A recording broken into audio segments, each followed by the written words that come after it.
Hello বন্ধুরা, কেমন আছো তোমরা সবাই? আশা করি সবাই খুব ভালো আছো আর আমিও ভালো আছি।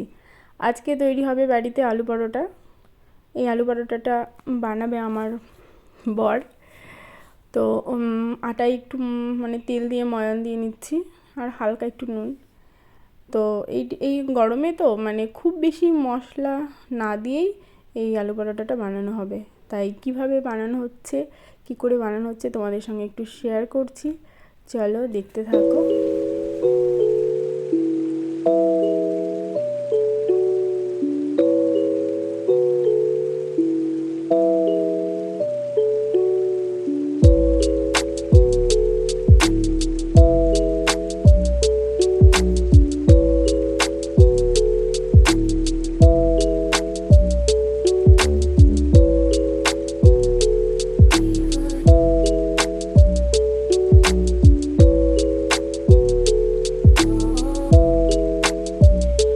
আটাটাকে মাখিয়ে এবার এইভাবে রেখে দেবো কিছুক্ষণ, ঢাকা দিয়ে রেখে দিলাম। তারপরে এই দেখো আলুগুলো খোসা ছাড়িয়ে শুদ্ধ করে নেওয়া হয়েছে। এটাকে সুন্দর মানে লাইন করে মাখতে হবে যেন গুঁটো না থাকে। একটু পেঁয়াজ আর কাঁচা লঙ্কা কুচি আর তেল আর লবণ দিয়ে সুন্দর করে দেখো মেখে নিয়েছি।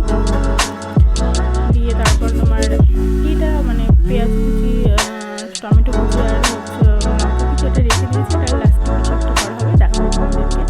তারপর এই দেখো মানে কিছুক্ষণ ঢেকে রাখার পর আবার আটটাকে মাখানো হচ্ছে। আমার বরের আমার মাখানোটা পছন্দ হয়নি, আরও নরম করতে হবে। তাই দেখো এরকম নরম করে মেখানো হলো। যত নরম করবে তত মানে নরম হবে আর কি খেতে। তারপরে আবার এক্সট্রা তেল দিয়ে মাখানো হচ্ছে ওটাকে। মশলা কম কিন্তু তেল প্রচুর।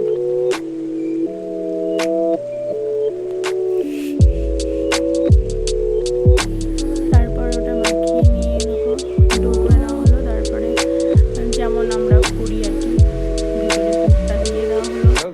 পুরটা দিয়ে এবার হালকা হাতে বেলে নেওয়া হলো। দেখি বড় মশাই কেমন বেলতে পারে, তোমরাও দেখো।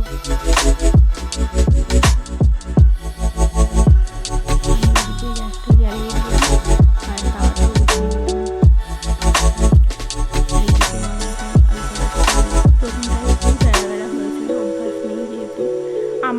আমি নিজেও পারি না রুটি গোল করতে, সে তো অন্যের ভুল আর কি ধরবো। এদিকে শাশুড়ি মা বসে আছে পাশে, মেধা ওইদিকে পড়ছে, আমি এদিকে ভাজবারও বানাচ্ছে। তো প্রথমটা যদিও টেরামেরা হলেও পরেরটা কিন্তু দারুণ গোল করেছে, দেখো।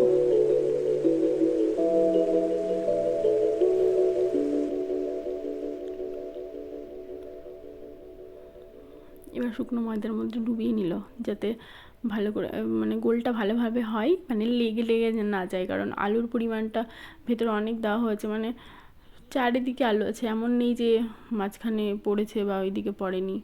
বেশ হাত দিয়ে খানিকটা করে নিল, এবার বেলনা দিয়ে একটু সাইজ করে নিল, ব্যাস।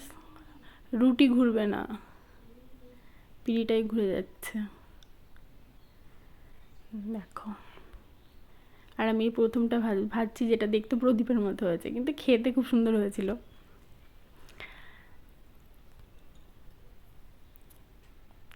আর তারপরে এটা দেখো, এটাও মোটামুটি ভালোই গোল হয়েছে। ভাজতে ভাজতে আমার তাওয়াটা পুরো পুড়ে গেছে। আর আলু পরোটাগুলো ঠিক এরকমভাবে ফুলেছে, দেখো কি সুন্দর ফুলেছে, মানে ভেতরটা পুরোটা ফুলেছে। আর তারপরে এইটা বলেছিলাম না যে আগে ওই তোমার টমেটো পেঁয়াজ কুচি আর লঙ্কা কুচি করে রাখা হয়েছিল, সেটা দইয়ের সঙ্গে মিক্স করব। রায়তা টাইপস, কিন্তু রায়তা নয় এটা, কোনো কিছু দেওয়া নেই, শুধু এই তিনটে জিনিস দেওয়া আছে আর একটু লবণ দিয়ে এটা দিয়ে মিক্স করে নিয়েই মানে আলু পরোটার সঙ্গে এটা যাবে আর কি। এটাও আমার বড়ি বানাচ্ছে। তারপর আমরা সবাই খেতে বসে পড়েছি, দিয়ে খেলাম। সত্যি খুব সুন্দর টেস্ট হয়েছে, খেতে অসাধারণ আর খুব নরম হয়েছিল। তোমরাও ট্রাই করো। ভালো থেকো, টাটা।